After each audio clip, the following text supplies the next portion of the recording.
Hi, good morning. My name is Jason Joyner, and I am starting this GoFundMe for an elderly woman that lives here in my community in Oak Harbor, Washington, who her husband and her had executed a reverse mortgage on their home, which they owned free and clear, before he was forced into assisted living and incapacitated.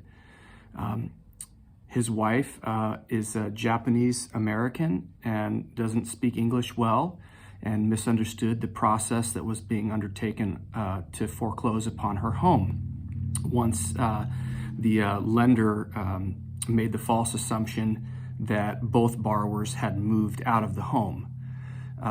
They essentially foreclosed on the home, sold it at auction.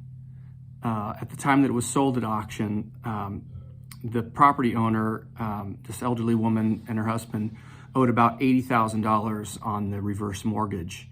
The person bought it at auction for $107,000. The property's worth approximately $500,000. So what will end up being about a $400,000 windfall for the property purchaser who purchased the home out of foreclosure. Unfortunately, this elderly woman and her husband, a 32-year Navy veteran, are going to lose essentially everything that they have.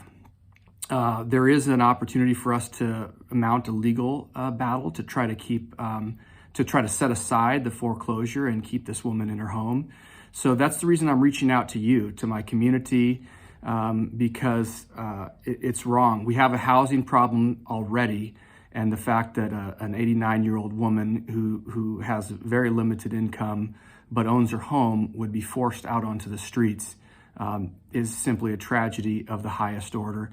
I really do plead with you to share this GoFundMe, to support us, to put money into the account, which we'll be using to help the legal fund to get this foreclosure set aside. If you have any questions, you're certainly welcome to reach out to me. I don't have a dog in this fight. I simply heard about this and have taken it upon myself to try to help. So I'm hoping that you can help me help her. Thanks a lot.